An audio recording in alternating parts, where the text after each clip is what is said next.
हमने इस सिंगर को 10 लाख दिए थे, फिर वो आखिरी वक्त पर कैंसिल कैसे कर सकती है?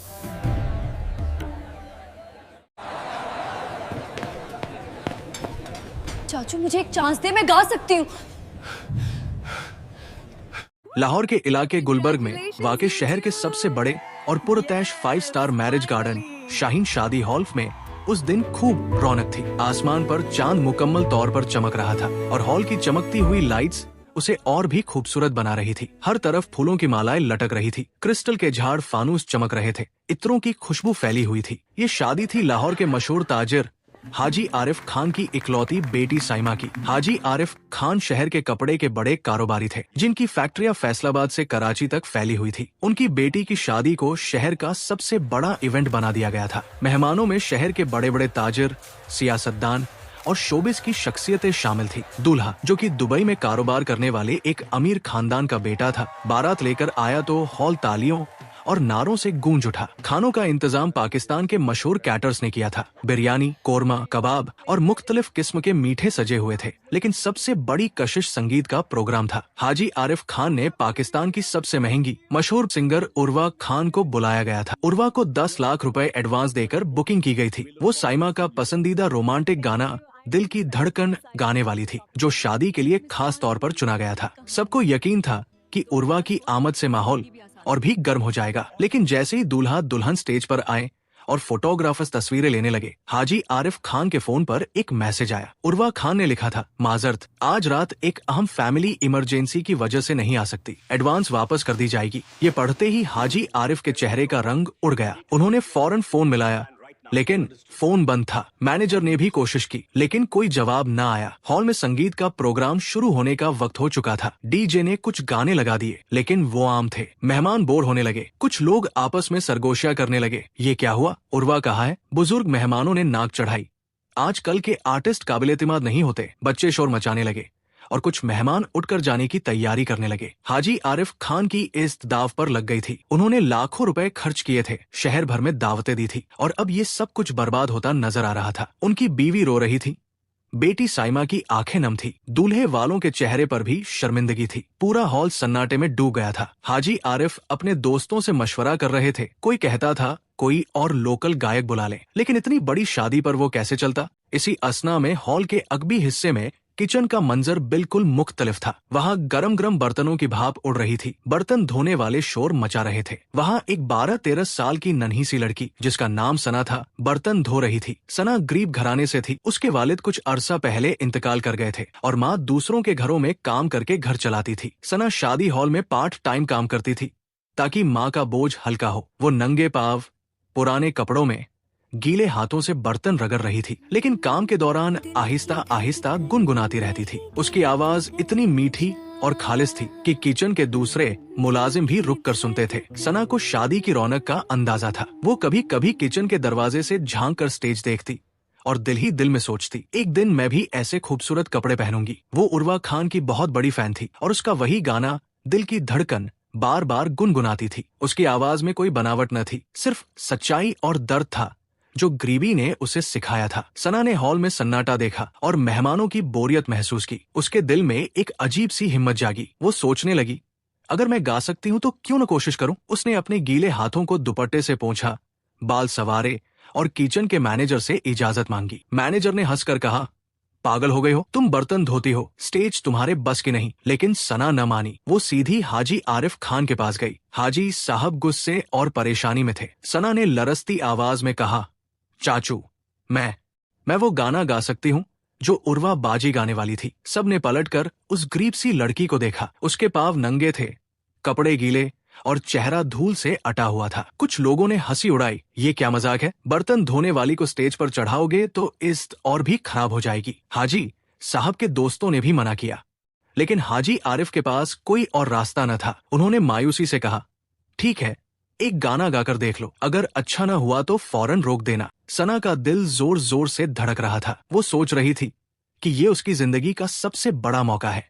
हॉल में अभी भी सन्नाटा था, मेहमान बेचैन थे। सना आहिस्ता आहिस्ता स्टेज की तरफ बढ़ी। उसकी नंगी एड़िया फर्श पर पड़ रही थी, हाथ अब भी गीले थे। वो स्टेज पर चढ़ी तो लाइट्स उस पर पड़ी और उसकी सादा सी शक्ल सबको नजर आई। कुछ लोगों ने तंज किया, कुछ ने सर हिलाया, लेकिन सना ने आंखें बंद की और गहरी सांस ली। और फिर उसने गाना शुरू किया। सना ने स्टेज पर खड़े होकर गहरी सांस ली। उसके नंगे पांव फर्श की ठंडक महसूस कर रहे थे। गीले हाथ अब भी हल्के हल्के कांप रहे थे और सादा पुराने कपड़े उसके जिस्म से चिपके हुए थे। लाइट्स की चमक उस पर पड़ रही थी, जिससे उसका चेहरा और भी मासूम और चमकता हुआ नजर आ रहा था। पूरा हॉल खामोश था, वो खामोशी जो तूफान से पहले आती है।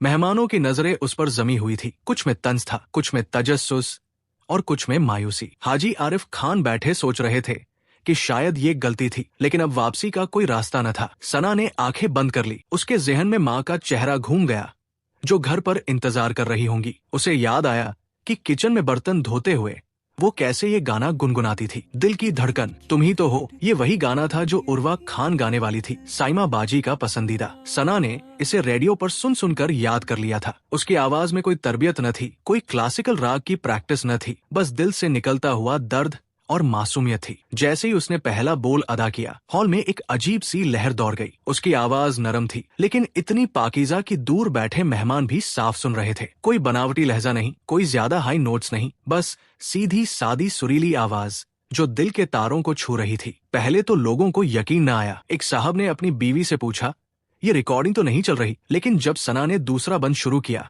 तुम बिन तेरे जिंदगी अधूरी सी लगती है, तो सब खामोश होकर सुनने लगे। दूल्हा दुल्हन स्टेज पर बैठे थे। साइमा बाजी की आंखें नम हो गई। ये गाना तो उनकी शादी के लिए खास था, और अब ये नन्ही लड़की इसे इस कदर खूबसूरती से गा रही थी कि लग रहा था जैसे ये गाना उसी के लिए लिखा गया हो। दूल्हे ने साइमा का हाथ थामा और मुस्करा दिया। हाजी आरिफ खान की बीवी ने रुमाल से आंखें पोंछी। वो सोच रही थी कि अल्लाह ने उनकी दुआएं कैसे कबूल कर ली। हॉल के एक कोने में बैठे बुजुर्ग आमतौर पर नौजवान गायकों को पसंद नहीं करते थे, लेकिन आज वो भी सर हिला हिला कर सुन रहे थे। एक बूढ़े चाचा ने अपने पोते से कहा, बेटा, ये आवाज तो पुरानी फिल्मी गायकों जैसी है, सच्ची और दिल से। नौजवान लड़कियां जो पहले बोर हो रही थी, अब एक दूसरे को कह रही थी, देख, ये तो उर्वा से भी बेहतर गा रही है।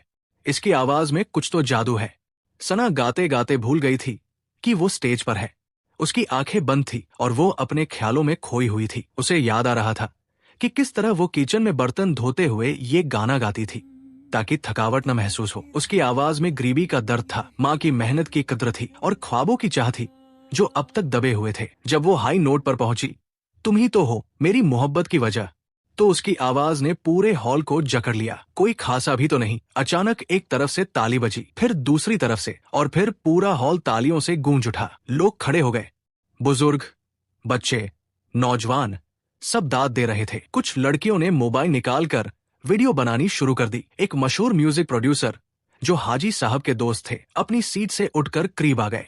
उनकी आंखें चमक रही थी। सना ने गाना खत्म किया तो तालियां रुकने का नाम न लेती थी। लोगों ने नारे लगाने शुरू कर दिए, वेरी गुड, एक और, एक और। सना शर्मा कर मुस्कराई। उसकी मुस्कुराहट में वो मासूमियत थी जो शोहरत की चमक से अभी तक नहीं धुंधली हुई थी। उसके चेहरे पर पसीना आया हुआ था, लेकिन आंखें खुशी से चमक रही थी। हाजी आरिफ खान की आंखें नम थी। वो सोच रहे थे कि कल तक ये लड़की किचन में बर्तन धो रही थी और आज पूरे हॉल की हीरो बन गई। शादी जो बर्बाद होने वाली थी, अब दोबारा जिंदा हो गई थी। मेहमान जो जाने की तैयारी कर रहे थे, अब झूम रहे थे। किचन के मुलाजिम दरवाजे से झांक रहे थे। उनके चेहरों पर फख्र और हैरत थी। एक मुलाजिम ने दूसरे से कहा, ये सना है हमारी, जिसे हम डांटते थे कि गाना मत गाया करो काम के दौरान। सना ने मौका पाकर दूसरा गाना शुरू किया, एक पुराना क्लासिक, मेरी बात बन गई है तेरे साथ रहकर। इस बार तो लोग झूमने लगे। दूल्हे वालों ने भी तालियां बजाई। बुजुर्ग हाथ हिला हिला कर दाद दे रहे थे। सना की आवाज ने न सिर्फ माहौल बदला, बल्कि सबके दिल जीत लिए। लोगों ने आपस में कहना शुरू कर दिया, ये लड़की तो अल्लाह का दिया हुआ तोहफा है। इसकी आवाज में कोई साख्त नहीं, बस सच्चाई है। जब दूसरा गाना खत्म हुआ तो तालियां और भी जोर से बजे। सना स्टेज से नीचे उतरी तो उसके पांव लरज रहे थे। वो सोच रही थी कि अब शायद किचन मैनेजर डांटेगा कि बर्तन किसने धोए, लेकिन इससे पहले कि वो किचन की तरफ जाती, हाजी आरिफ खान खुद स्टेज पर आए। उन्होंने माइक पकड़ा और लरजती आवाज में कहा, आज मेरी बेटी की शादी न सिर्फ बच गई, बल्कि ये जिंदगी भर याद रखी जाएगी, इस नन्ही फरिश्ते सना की वजह से। अल्लाह इसे कामयाब करे। पूरा हॉल दोबारा तालियों से गूंज उठा। लोग सना के पास आकर मुबारकबाद देने लगे। एक खातून ने उसे गले लगाया, एक साहब ने सर पर हाथ रखकर दुआ दी। सना की आंखों में खुशी के आंसू थे। वो अब बर्तन धोने वाली गरीब लड़की न थी, वो शादी की हीरो थी जिसकी आवाज ने सबको मशहूर कर दिया था। इस एक गाने ने उसकी जिंदगी का रुख मोड़ दिया था और हॉल में मौजूद हर शख्स जानता था कि आज रात किचन की एक नन्ही लड़की ने साबित कर दिया कि असल टैलेंट दिल में छुपा होता है, कपड़ों या शोहरत में नहीं। सना की आवाज का जादू अभी खत्म न हुआ था। लोग उसे बार बार स्टेज पर बुलाते रहे और वो शर्माते शर्माते गाती रही। रात गहरी हो गई लेकिन माहौल गर्म था। सना के दिल में एक नई उम्मीद जाग रही थी, शायद अब उसके ख्वाब सच हो सके। शादी की रौनक अब अपने उरूज पर थी। हॉल में तालियां थम चुकी थी लेकिन हवा में एक अजीब सी कशिश बाकी थी। सना स्टेज से नीचे उतरी तो उसके दिल की धड़कन अब भी तेज थी। वो सोच रही थी कि अब क्या होगा। क्या किचन मैनेजर उसे डांटेगा? क्या कोई उसे वापस बर्तन धोने भेज देगा? उसके नंगे पांव फर्श पर हल्के हल्के पड़ रहे थे और गीले कपड़े अब सर्द होकर जिस्म से चिपक रहे थे। वो किचन की तरफ बढ़ने लगी लेकिन अचानक एक आवाज ने उसे रोक लिया। सना बेटी, रुक जाओ। ये हाजी आरिफ खान की आवाज थी। वो खुद स्टेज पर चढ़े, माइक हाथ में लिया और पूरे हॉल की तरफ देखा। हॉल में दोबारा सन्नाटा छा गया। सब हैरत से उनकी तरफ देख रहे थे। क्या अब वो सना को डांटेंगे? क्या कहेंगे कि ये सब गलती थी? सना का दिल धड़का। वो पीछे मुड़ी तो देखा कि हाजी साहब की आंखें नम थी लेकिन चेहरे पर एक अजीब सी मुस्कुराहट थी। हाजी साहब ने माइक में कहा, आज मेरी बेटी साइमा की शादी एक बड़े सान्हे से गुजर रही थी। हम सब ने सोचा था कि सब कुछ खत्म हो गया लेकिन अल्लाह ने एक नन्हा सा फरिश्ता भेजा जिसने न सिर्फ शादी बचाई बल्कि इसे यादगार बना दिया। हॉल में हल्की सी सरसराहट हुई। लोग एक दूसरे की तरफ देखने लगे। हाजी साहब ने सना की तरफ इशारा किया, ये लड़की सना आज हमारी हीरो है। सना हैरान खड़ी थी। उसे लग रहा था जैसे कोई ख्वाब देख रही हो। हाजी साहब ने उसे स्टेज पर बुलाया। सना लरसते कदमों से ऊपर चढ़ी। अब लाइट्स दोबारा उस पर पड़ रही थी। हाजी साहब ने उसका हाथ पकड़ा और पूरे हॉल के सामने कहा, बेटी, तुमने आज मेरे खानदान की इज्जत बचा ली, अल्लाह तुम्हें खुश रखे। फिर उन्होंने जेब से एक मोटा लिफाफा निकाला और सना के हाथ में थमा दिया। सना ने लिफाफा खोलने की कोशिश की लेकिन हाथ कांप रहे थे। इससे पहले कि वो कुछ कहती, हॉल के दरवाजे पर एक शोर हुआ। सबने पलट कर देखा। एक साहब तेजी से अंदर आए, उनके पीछे दो और लोग। वो सीधे स्टेज की तरफ बढ़े। सना का दिल बैठ गया। क्या उर्वा खान आ गई है? क्या अब वो गाएगी और सना को शर्मिंदा करेगी? क्या ये सब खत्म हो जाएगा? मेहमान भी सरगोशियां करने लगे, ये कौन है? क्या उर्वा आई है? लेकिन जैसे ही वो करीब आए सब देखकर हैरान रह गए। वो सुराग म्यूजिक एकेडमी के डायरेक्टर साहब थे, शहर के मशहूर उस्ताद रहमान अल्लाह। उनके साथ एकेडमी के दो सीनियर उस्ताद थे। उस्ताद रहमान अल्लाह ने माइक मांगा और कहा, हाजी साहब, माफ कीजिएगा कि बिना इजाजत अंदर आ गया लेकिन इस लड़की की आवाज सुनकर मुझे रोकना नामुमकिन था। हॉल में दोबारा सन्नाटा। सना सोच रही थी अब क्या होगा। क्या वो कहेंगे कि मेरी आवाज अच्छी नहीं? उस्ताद रहमान अल्लाह ने सना की तरफ देखा और मुस्करा कर कहा, सना बेटी, तुम्हारी आवाज में अल्लाह ने जादू रखा है। ये खाम है लेकिन इतनी पाकीज़ा कि बरसों के रियाज के बाद भी कम लोगों को मिलती है।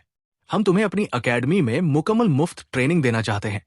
क्लासिकल, पॉप, गजल, जो चाहे सीखो। तुम हमारी तालिबा बनोगी। सना की आंखें फैल गई। उसे यकीन न आया। वो कुछ बोलना चाहती थी लेकिन आवाज घुटन में अटक गई। हॉल में तालियां गूंज उठीं लेकिन सस्पेंस अभी खत्म न हुआ था। अचानक एक खातून हॉल के दूसरे दरवाजे से अंदर आई। वो खूबसूरत सूट पहने हुए थी, हाथ में फाइल थी। सबने पलट कर देखा। सना का दिल फिर धड़का। क्या अब कोई बुरी खबर है? खातून स्टेज पर आई और खुद को मुतारिफ करवाया, मैं रोशनी फाउंडेशन की सरबराह हूँ, सना बीबी। हमने तुम्हारी वीडियो देखी है जो अभी अभी वायरल हो रही है। सना हैरान थी। वीडियो? कौन सी वीडियो? खातून ने मुस्कुरा कर कहा, हम तुम्हारी मुकम्मल तालीम की जिम्मेदारी लेते हैं। बेहतरीन स्कूल, किताबें, यूनिफॉर्म, फीस, सब कुछ। तुम पढ़ोगी और अपने ख्वाब पूरे करोगी। अब सना की आंखों से आंसू बह निकले। वो रो रही थी लेकिन खुशी से। हॉल में लोग दाद दे रहे थे लेकिन सबसे बड़ा सस्पेंस अभी बाकी था। हाजी आरिफ खान ने दोबारा माइक लिया। उनकी आवाज में एक अजीब सी संजीदगी थी। सब खामोश हो गए। सना की माँ अब मजदूरी नहीं करेंगी। हॉल में सरसराहट। मैं उन्हें अपने घर में बावकार नौकरी दूंगा और सना की पढ़ाई, म्यूजिक और जिंदगी की हर जरूरत की मुकम्मल जिम्मेदारी लेता हूँ। ये मेरा वादा है। सना के पांव लरस गए। वो गिरने ही वाली थी कि साइमा बाजी और हाजी साहब की बीवी ने उसे संभाल लिया। साइमा ने उसे गले लगाया और कान में कहा, तुम मेरी छोटी बहन हो। अब सना रोए जा रही थी। वो सोच रही थी कि कल तक जो लड़की बर्तन धोती थी आज उसे ये सब कैसे मिल रहा है। क्या ये सच है या ख्वाब? हॉल में मौजूद लोग अब सना के गिर्द जमा हो रहे थे। कोई उसे मुबारकबाद दे रहा था, कोई दुआ दे रहा था। एक बुजुर्ग खातून ने उसे गले लगाया और कहा, बेटी, अल्लाह ने तुम्हें चुना है। सना की माँ उस वक्त घर पर थी। उन्हें कुछ पता न था। सना सोच रही थी कि जब माँ को बताएगी तो वो क्या कहेंगी। शादी का प्रोग्राम दोबारा शुरू हुआ। अब माहौल खुशनुमा था। लोग सना की तारीफ करते नहीं थकते। कुछ ने वीडियो सोशल मीडिया पर अपलोड कर दी थी। थोड़ी देर में वीडियो वायरल होने लगी, लेकिन सना को अभी तक लग रहा था कि कोई उसे झिंझोड़ कर कहेगा कि ये सब मजाक था। वो बार बार हाजी साहब की तरफ देख रही थी, जैसे यकीन करना चाहती हो कि ये सब सच है। रात गहरी हो गई। सना घर लौटी तो उसकी माँ हैरान थी। सना ने सब कुछ बताया तो माँ रो पड़ी। उन्होंने आसमान की तरफ देख कर कहा, या अल्लाह, तेरा शुक्र है। सना अब ख्वाब देख रही थी, बड़े स्टेजेस, खूबसूरत कपड़े, माँ की इज्जत, लेकिन दिल में एक हल्की सी घबराहट थी। क्या ये सब वाकई बदल जाएगा? क्या कल सुबह ये सब खत्म न हो जाएगा? सना ने माँ के साथ दुआ मांगी और सो गई, लेकिन उसकी नींद में भी वही सस्पेंस था कि कल क्या होगा। क्या वाकई नई जिंदगी शुरू होगी या ये सिर्फ एक रात का ख्वाब था? अगली सुबह लाहौर की गलियों में धुंध छाई हुई थी, लेकिन सोशल मीडिया पर एक तेज तूफान उठ चुका था। सना की आंखें अभी खुली भी न थी कि उसकी माँ के पुराने मोबाइल पर लगातार नोटिफिकेशंस की आवाजें गूंज रही थी। माँ ने फोन उठाया तो स्क्रीन पर सैकड़ों मैसेजेस, कॉल्स और शेयर्स थे। ये क्या हो रहा है? माँ ने हैरत से सना को जगाया। सना ने नींद भरी आंखों से फोन लिया और जो देखा उस पर उसका दिल बैठ गया। पूरे फेसबुक, इंस्टाग्राम, टिकटॉक और व्हाट्सएप पर एक ही वीडियो चल रही थी। सना स्टेज पर नंगे पांव, गीले कपड़ों में दिल की धड़कन गा रही है। उन्वान दिल छू लेने वाले थे। लाहौर की शादी में बर्तन धोने वाली लड़की ने सबको रुला दिया। सना की आवाज ने उर्वा खान को शर्मिंदा कर दिया। गरीब लड़की का जादुई गाना, पूरा हॉल खड़ा हो गया। वीडियो को रात भर में लाखों व्यूज मिल चुके थे, हजारों शेयर्स और तबसरे। सना ने वीडियो खोल कर देखी तो उसे अपनी आवाज सुनकर खुद हैरत हुई। ये मैं हूँ, वो बोली। माँ रो पड़ी, बेटी, तेरा ख्वाब सच हो गया। मोहल्ले में खबर जंगल की आग की तरह फैल गई। दरवाजे पर लोग जमा होने लगे। कोई मिठाई लेकर आया, कोई फूल, कोई मुबारकबाद देने। एक पड़ोसी ने चीख कर कहा, सना, हमारी बच्ची वायरल हो गई। सना शर्म से छिप गई, लेकिन दिल में एक अजीब सी खुशी थी। न्यूज चैनल्स ने ब्रेकिंग न्यूज चलानी शुरू कर दी थी। जियो, आज, ARY सब पर एक ही हेडलाइन, शादी हॉल की बर्तन धोने वाली लड़की ने पाकिस्तान को मशहूर कर दिया। एक चैनल ने तो सुबह के शो में सना को लाइव बुलाने का ऐलान कर दिया। सना का पुराना नोकिया फोन लगातार बज रहा था। नामालूम नंबरों से कॉल्स, मैसेजेस। एक मैसेज आया, सुराग एकेडमी से बोल रहे हैं, आज शाम क्लास शुरू है, तैयार रहना। दूसरा मैसेज रोशनी फाउंडेशन से, स्कूल का दाखिला हो गया, यूनिफॉर्म कल मिल जाएगी। लेकिन सबसे बड़ी कॉल हाजी आरिफ खान की आई। सना ने फोन उठाया तो लरसती आवाज में अस्सलामु अलैकुम कहा। हाजी साहब की आवाज गर्म थी। बेटी सना, मुबारक हो, तुम्हारी वीडियो पूरे पाकिस्तान में चल रही है। अब घर का सामान पैक करो। तुम दोनों माँ बेटी आज से मेरे घर के करीब नई कोठी में शिफ्ट हो जाओगी। मैंने सब इंतजाम कर दिया है। सना की आंखें भर आई। चाचू, ये सब कैसे? हाजी साहब हंसे, अल्लाह की मेहरबानी और तेरी आवाज का कमाल। दूसरी तरफ उर्वा खान की हालत खराब हो चुकी थी। उसने रात को एक माजरत की वीडियो अपलोड की थी जिसमें कहा था कि फैमिली इमरजेंसी थी, लेकिन लोग न माने। तबसरे बरसते पड़े, पैसे लेकर भाग गई। शर्म करो, एक गरीब बच्ची ने तुम्हें आईना दिखा दिया, अब कभी बुकिंग न कराएंगे। उर्वा की इंस्टाग्राम पोस्ट पर मनफी तबसरे ही मनफी तबसरे। कई इवेंट्स कैंसिल हो गए, स्पॉन्सर्स पीछे हट गए। हाजी साहब का कानूनी नोटिस भी उसके मैनेजर को मिल चुका था। उर्वा की शोहरत को शदीद धक्का लगा था। सना की माँ अब भी यकीन नहीं कर पा रही थी। वो बार बार सना से पूछती, बेटी, ये सब सच है ना? ख्वाब तो नहीं? सना खुद भी हैरान थी। दोपहर में हाजी साहब की गाड़ी उनके तंग घर के बाहर रुकी। ड्राइवर ने सामान उठाना शुरू कर दिया। नई कोठी गुलबर्ग के एक खूबसूरत इलाके में थी, साफ सुथरी, 2 कमरे, किचन और एक छोटा सा बागीचा। सना ने जब कोठी देखी तो उसकी आंखें चमक उठीं। माँ, अब हम यहाँ रहेंगे। शाम को हाजी साहब की बीवी और साइमा बाजी खुद आई। उन्होंने सना को शॉपिंग करवाई, खूबसूरत कपड़े, जूते, बैग। सना ने पहली बार आईने में खुद को नए कपड़ों में देखा तो मुस्कुरा दी। ये मैं लग रही हूँ? साइमा बाजी ने गले लगाया, अब तुम हमारी फैमिली हो। सना की माँ को भी नए कपड़े दिए गए। माँ रोते रोते बोली, अल्लाह हाजी साहब को खुश रखे। रात को सना नई कोठी के कमरे में लेटी सोच रही थी। उसका फोन अब भी बज रहा था। एक मैसेज आया एक मशहूर टीवी शो से, सना बीबी कल सुबह हमारे शो में आएंगी। सना ने माँ को दिखाया तो माँ हंस पड़ी। सना के दिल में एक नई उम्मीद जाग रही थी। अब वो बर्तन नहीं धोएगी, अब वो गाएगी, पढ़ेगी, ख्वाब पूरे करेगी। लेकिन दिल के एक कोने में हल्की सी घबराहट भी थी। क्या ये शोहरत हमेशा रहेगी? क्या लोग उसे भूल तो नहीं जाएंगे? क्या कल सुबह उठकर सब कुछ पहले जैसा तो नहीं हो जाएगा? सना ने दुआ मांगी, या अल्लाह, ये सब तेरा करम है, इसे कायम रखना। फिर वो मुस्कुराते हुए सो गई। बाहर लाहौर की सड़कों पर उसकी वीडियो अब भी वायरल हो रही थी और पाकिस्तान के करोड़ों लोग एक नन्ही लड़की की आवाज सुनकर दुआएं दे रहे थे। सना की जिंदगी की पहली सीढ़ी शोहरत की तरफ चढ़ चुकी थी और अब वो पीछे मुड़कर नहीं देखना चाहती थी। कई हफ्ते गुजर चुके थे और सना की जिंदगी अब बिल्कुल बदल चुकी थी। अब वो उस तंग अंधेरी गली के छोटे से घर में नहीं रहती थी जहां दीवारें नमी से अटी हुई थी और छत से पानी टपकता था। अब उसका घर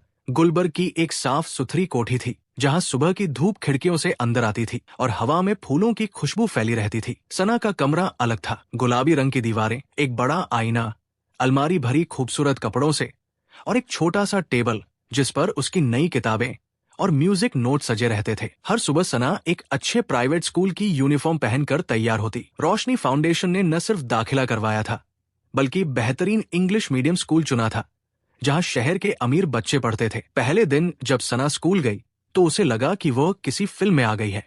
बड़ा गेट, हरा लॉन, ऐसी क्लासरूम्स और लाइब्रेरी जिसमें हजारों किताबें थी। क्लास फेलो ने उसे अजीब नजरों से देखा, लेकिन जब टीचर ने परिचय कराया कि ये वही सना है जिसकी वीडियो वायरल हुई थी तो सबकी नजरें सम्मान से भर गई। लड़कियां उसके पास आई, लड़कों ने दाद दी। सना शर्माती थी लेकिन दिल में खुश थी कि अब वो भी दूसरों की तरह पढ़ रही है।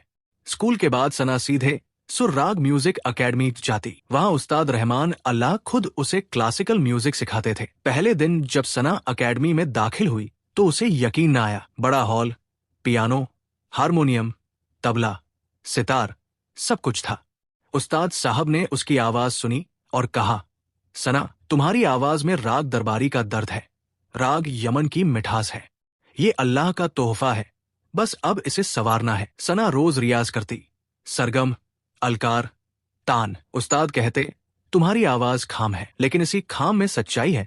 शाम को जब वो घर लौटती तो माँ उसका इंतजार कर रही होती। माँ अब हाजी आरिफ खान के घर में बावकार नौकरी करती थी, घर की निगरानी, खाना बनाना, लेकिन सम्मान के साथ। अब माँ के हाथों में छाले नहीं थे, चेहरे पर थकान नहीं थी। वो मुस्कुराती और सना से पूछती, बेटी आज क्या सीखा? सना माँ को गाना सुनाती और माँ आंखें बंद कर सुनती। कभी कभी माँ रो पड़ती, मेरी बच्ची, मैंने कभी सोचा भी न था कि ऐसा दिन देखूंगी। हाजी आरिफ खान सना को अपनी बेटी जैसा समझते थे। हर हफ्ते वो सना को बुलाते, खाना खिलाते और पूछते, बेटी कुछ चाहिए तो बताना। साइमा बाजी अब सना की बहन बन गई थी। दोनों मिलकर शॉपिंग करती, फिल्में देखती और रात भर बातें करती। साइमा कहती, सना, तुमने मेरी शादी को यादगार बना दिया, अब तुम्हारी जिंदगी भी यादगार बनाएंगे। सना हमेशा कहती, बाजी ये सब अल्लाह और हाजी चाचू की मेहरबानी से है। शहर भर में सना की तारीफ हो रही थी। कई छोटे प्रोग्राम्स में उसे बुलाया जाने लगा। स्कूल फंक्शन, चैरिटी शो, मोहल्ले की तकरीब, हर जगह वो जाती तो लोग दाद देते।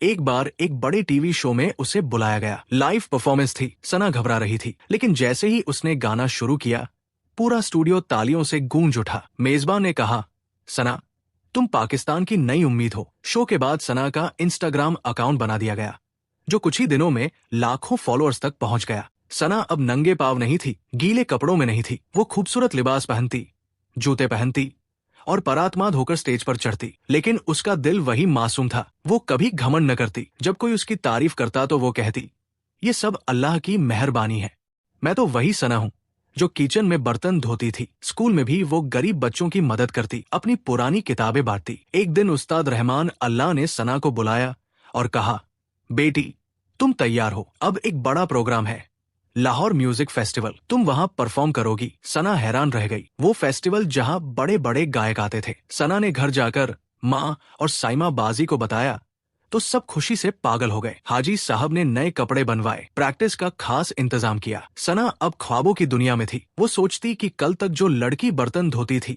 आज बड़े स्टेज पर जा रही है। माँ अब मजदूरी नहीं करती बल्कि सम्मान से रहती है। सना ने कभी शिकायत न की, कभी नखरे न किए। वो हमेशा शुक्र अदा करती, या अल्लाह तेरा लाख लाख शुक्र है। रात को जब वो सोने जाती तो खिड़की से सितारे देखती और सोचती, अब मेरी जिंदगी का नया बाब शुरू हो चुका है। अब मैं गाऊंगी, पढ़ूंगी और माँ को खुश रखूंगी। सना की नई जिंदगी अब रंगों से भरी थी। मेहनत के रंग, ख्वाबों के रंग और अल्लाह की रहमत के रंग। वो अब एक चमकता सितारा बन रही थी जो अंधेरे में भी रोशनी फैलाता था। कई महीने गुजर चुके थे और सना अब शहर लाहौर की एक चमकती हुई पहचान बन चुकी थी। वो नन्ही सी बर्तन धोने वाली लड़की अब टेलीविजन स्क्रीनों, म्यूजिक फेस्टिवल्स और सोशल मीडिया की सुर्खियों पर छाई रहती थी। लोग उसे लाहौर की आवाज कहते थे, कुछ गरीब लड़की का माजिक और कुछ अल्लाह का चुना हुआ फरिश्ता। लेकिन सना का दिल अब भी वही मासूम और सादा था जो किचन की भाप में गुनगुनाता था। वो कभी ये नहीं भूली कि उसकी जिंदगी का ये मोड़ एक शादी हॉल में एक मौके से शुरू हुआ था। एक मौका जो उसे मिला क्योंकि उसके दिल में इखलास था। ये कहानी सिर्फ सना की कामयाबी की कहानी नहीं, बल्कि एक गहरा संदेश छुपाए हुए है जो हर दिल तक पहुंचता है। असली टैलेंट कभी कपड़ों की चमक, दौलत की रौनक या शोहरत की ऊंचाई से नहीं मापा जाता। वो तो दिल की गहराई में छुपा होता है, जहां इखलास, सच्चाई और मेहनत रहती है। सना के पास न महंगे कपड़े थे, न मेकअप, न प्रशिक्षित आवाज। उसके पास सिर्फ एक पाकिज़ा दिल था जो गाता था क्योंकि गाना उसकी रूह का हिस्सा था। जब उसने स्टेज पर आंखें बंद करके गाना शुरू किया तो उसकी आवाज में कोई दिखावा नहीं था, बस सच्चाई थी, दर्द था, उम्मीद थी। और यही सच्चाई पूरे हॉल को छू गई। लोग रोए, झूमे, दाद दी क्योंकि उन्होंने महसूस किया कि ये आवाज दिल से निकलकर दिल में उतर रही है। दूसरी तरफ अरोहा खान जैसी मशहूर गायिका के पास सब कुछ था, शोहरत, पैसा, फैंस, महंगी गाड़ियां, पर अच्छी जिंदगी। लेकिन जब उसने 10 लाख रुपए एडवांस लेकर वादा तोड़ दिया तो उसकी सारी चमक धुंधली हो गई। सोशल मीडिया पर ट्रोलिंग, प्रोग्राम कैंसिल, कानूनी नोटिस, सब कुछ उसे इसलिए मिला क्योंकि उसने इखलास को पैसे पर कुर्बान कर दिया। ये साबित हुआ कि शोहरत और दौलत अस्थायी होती है, अगर दिल में सच्चाई न हो तो वो एक पल में खाक में मिल जाती है। अरोहा की गलती ने सबको सबक दिया कि वादा निभाना, इज्जत रखना और दूसरों के जज्बातों की कद्र करना ही असली कामयाबी है। सना की कहानी हमें ये भी बताती है कि सबसे बड़ी आवाज अक्सर सबसे छोटे इंसान के अंदर छुपी होती है। हम रोज अपनी जिंदगी में कितने लोगों को नजरअंदाज कर देते हैं। घर में काम करने वाली महिला, सड़क पर झाड़ू लगाने वाला, दुकान पर बैठा छोटा कर्मचारी, हम उन्हें छोटा समझकर गुजर जाते हैं। लेकिन अल्लाह ने इनमें से कितनों के अंदर खजाने छुपा रखे हैं। सना जैसी लड़कियां, लड़के हमारे आसपास मौजूद है। उन्हें बस एक मौके की जरूरत होती है, एक मौका जो उनकी जिंदगी बदल दे, उनके ख्वाबों को पंख दे। हाजी आरिफ खान ने सना को वो मौका दिया क्योंकि उनके पास कोई और रास्ता न था, लेकिन अल्लाह ने उसी मौके को माजिक बना दिया। ये कहानी उम्मीद का संदेश भी देती है। पाकिस्तान जैसे देश में जहां गरीबी, अन्याय और मुश्किलें बहुत है, सना जैसी कहानियां बताती है कि अल्लाह पाकिज़ा दिलों को जरूर नवाजता है। जब दिल में इखलास हो, मेहनत हो और दुआ हो तो कोई दीवार इतनी ऊंची नहीं होती जो न तोड़ी जा सके। सना ने कभी हार नहीं मानी। बर्तन धोते हुए भी वो गाती थी, गरीबी में भी ख्वाब देखती थी और जब मौका मिला तो उसने हिम्मत दिखाई। आज वो लाखों लड़कियों के लिए रोल मॉडल है। गरीब घरों की लड़कियां अब उसे देखकर सोचती है कि अगर सना कर सकती है तो मैं भी कर सकती हूँ। सना खुद अब जब इंटरव्यू देती है तो हमेशा यही कहती है, मैं कोई खास नहीं थी, बस अल्लाह ने मेरी आवाज सुन ली। असली टैलेंट दिल में होता है, कपड़ों में नहीं। और जो मौका मिले उसे बर्बाद मत करो। वो अब अपनी कामयाबी का कुछ हिस्सा गरीब बच्चों की शिक्षा और म्यूजिक ट्रेनिंग पर खर्च करती है। एक छोटी सी अकादमी खोलने का ख्वाब देख रही है जहां गरीब बच्चों को मुफ्त संगीत सिखाया जाए। वो कहती है, मैं जो कुछ भी हूँ उस शादी हॉल की एक रात की वजह से हूँ। उस रात मुझे मौका मिला, अब मैं दूसरों को मौका देना चाहती हूँ। ये कहानी हमें ये भी सिखाती है कि जिंदगी में कभी किसी का मजाक न उड़ाए। जब सना स्टेज पर गई तो लोगों ने तंज किया, बर्तन धोने वाली को स्टेज पर मत चढ़ाओ, लेकिन वही लोग बाद में खड़े होकर तालियां बजा रहे थे। हम नहीं जानते कि कौन सा इंसान अल्लाह का चुना हुआ हो। हमें सबको इज्जत देनी चाहिए, सबको मौका देना चाहिए। शायद हमारा एक छोटा सा काम किसी की पूरी जिंदगी बदल दे। आखिर में सना की कहानी एक खूबसूरत याद दिलाने वाली है कि अल्लाह के पास इखलास की कद्र होती है। जो दिल से काम करता है अल्लाह उसे जरूर बुलंद करता है, चाहे वो कितना ही छोटा क्यों न हो। सना अब बड़े स्टेज पर गाती है, लेकिन उसकी आवाज में वही पुराना दर्द और सच्चाई है जो किचन में बर्तन धोते हुए थी। वो आज भी नंगे पैरों वाले दिनों को याद करती है और शुक्र अदा करती है। इस कहानी का संदेश हम सब के लिए है, दिल साफ रखो, मेहनत करो, दूसरों की मदद करो और मौका मिले तो हिम्मत से पकड़ लो, क्योंकि कभी कभी सबसे छोटे इंसान के अंदर सबसे बड़ी आवाज छिपी होती है और एक मौका पूरी जिंदगी बदल सकता है। सना की आवाज आज लाखों दिल